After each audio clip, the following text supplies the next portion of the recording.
Can we beat Mario Kart games but without touching a single item box? This is a challenge that I've been attempting in the past on this channel, and today I decided to try it with a classic Mario Kart 64. The rules are simple. We are going to be playing all 4 cups in Mario Kart 64 and we'll try to clear all of these tracks without ever touching one of those shiny item boxes. Are you ready? Let's get this challenge started. The first track we'll play today is Luigi Raceway. And well, for those that have been watching this series, you know that the classic racetracks are typically very easy for this quest. Luigi Raceway is no exception, as the first set of item boxes is located on a straight line right in the center of the racetrack, which means we can drive on the sand to the left of the track to dodge it. The third set of item boxes is pretty much the same, but it's located in a turn, so it's a bit trickier, but once again, there's no big issues here. As you probably noticed, I haven't told you about the second set of item boxes yet, and the reason is simple. It looks like this. Oh boy, a bunch of boxes in a tunnel. There doesn't seem to be a way around all of this. But the truth is that I managed to get past the boxes by driving on the right side there. It's easier when you're not speeding, but after practicing a bunch, I got good and managed to get it pretty much every single time. So yeah, this track is possible. Alright, it's now time for Moo Moo Farm. And well, this track does feature a bunch of item boxes, but the thing is, it is a very wide track. So there's always more than enough room to avoid them all by driving on the sides. The main issue here is that driving on the right side typically means driving on the Monty Mole's holes. And well, these guys were quite annoying. Ugh! Ouch! Ugh! You guys are annoying! Someone called pest control! Welcome to Koopa Troopa Beach, and this luxurious vacation location is home to a bunch of item boxes, but they're often located right in the center of the track, meaning we can either drive on the left or the right side to dodge them. It's actually quite simple, especially if you don't mind getting wet, because driving in the water is also a very valid strategy. Well yeah, I have nothing else to add. Let's move on to the next track. And that next track is none other than Kalimari Desert, a fun track featuring a choo-choo train that can block us from racing. Braking in a Mario Kart. Would you believe that? Anyways, the item boxes are located on the dirt road that we drive on, but there's always more than enough room to the left and right side to avoid them all. Yeah, I wish there was a special challenge that I could tell you about, but nope, this one is also pretty easy. Toad's Turnpike was a breaking point for me for this quest. I'm ready to tell you a dark secret about this game. Are you ready?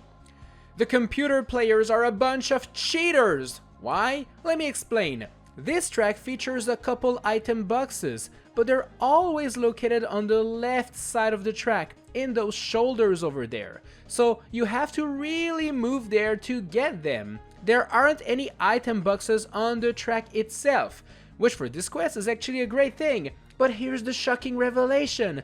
The computer players never go on that shoulder to grab item boxes, and yet they always attack me with bananas, fake item boxes, Koopa shells, and more. How do they get those items if they're not even touching the item boxes?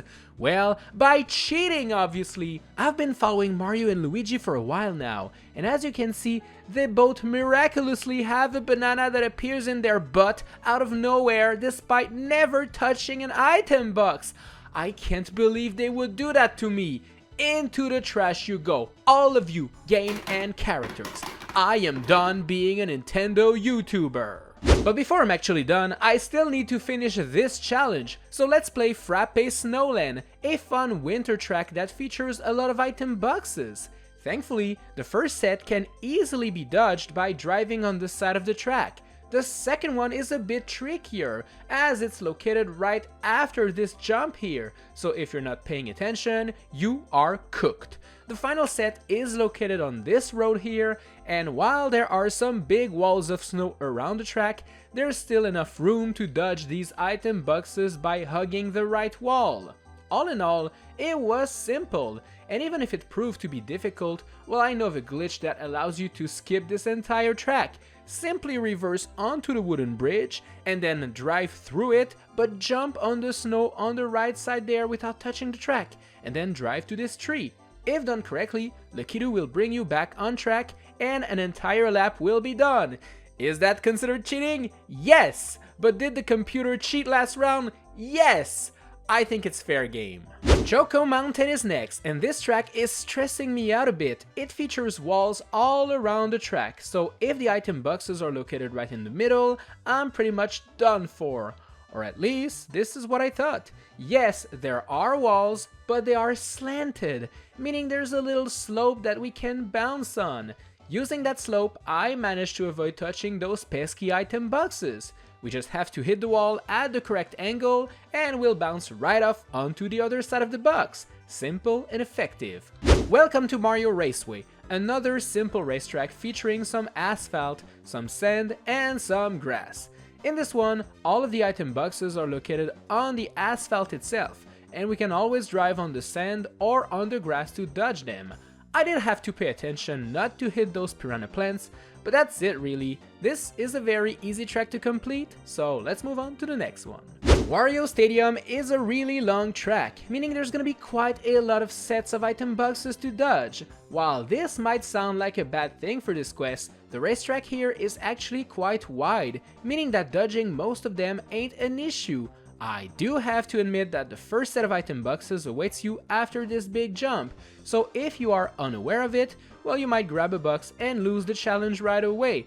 I was lucky enough to have Wario save me from losing.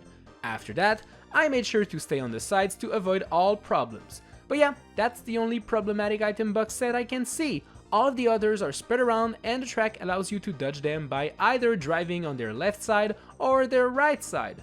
So yeah, that one was pretty easy.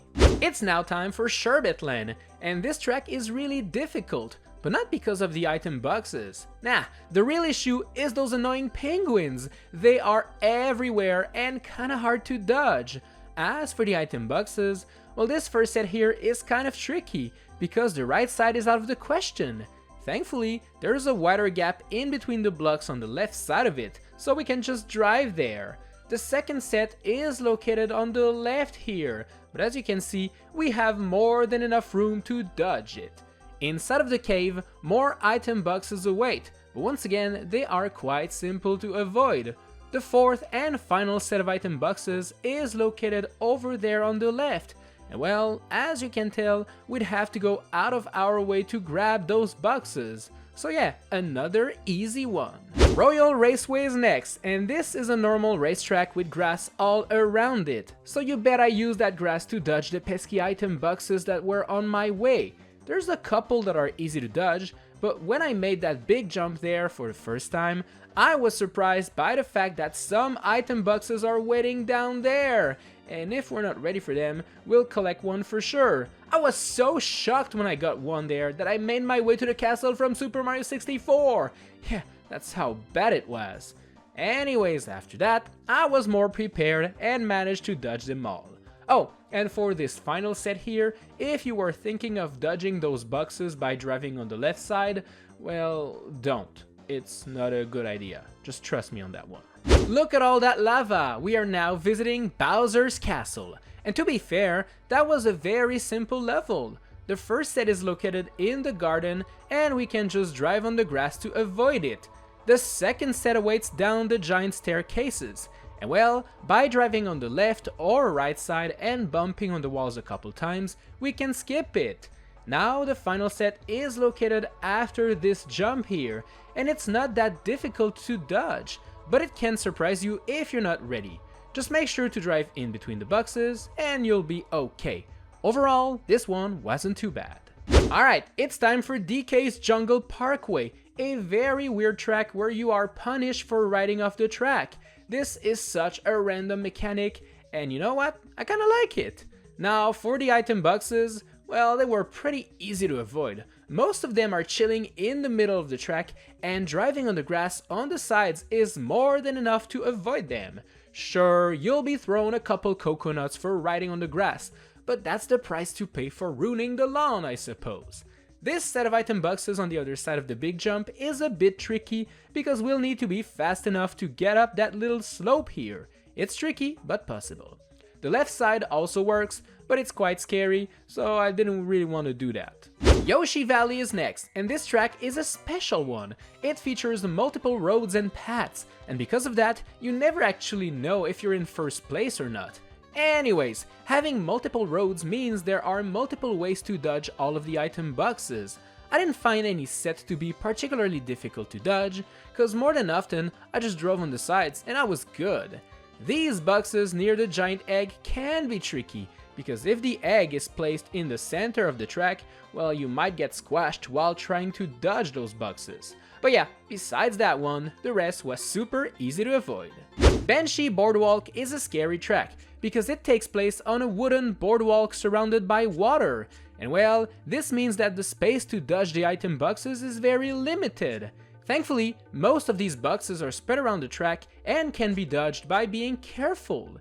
This set here was a bit scary, because it seems to take the entire track, but guess what? We can actually squeeze on the right side here by being very careful. Whew, that was pretty neat. All of the other sets of item boxes are quite simple to avoid, and well, with this track done, it's time to move to the final track of the day. Yup, it's time for everyone's favorite Rainbow Road. This track is long. It takes roughly 6 minutes to clear, and well, it's really uneventful. The track is wide and features some item boxes from time to time, but they can all be avoided by driving in between the boxes. Yup, I wish there was more to say, but I mean, you see it for yourself right now on the footage. This is a very generic, bland track, and there's really nothing special about it whatsoever. Oh, wait, no, I know what to show you that's more exciting. Look at my epic gamer jump I did there to skip half the track.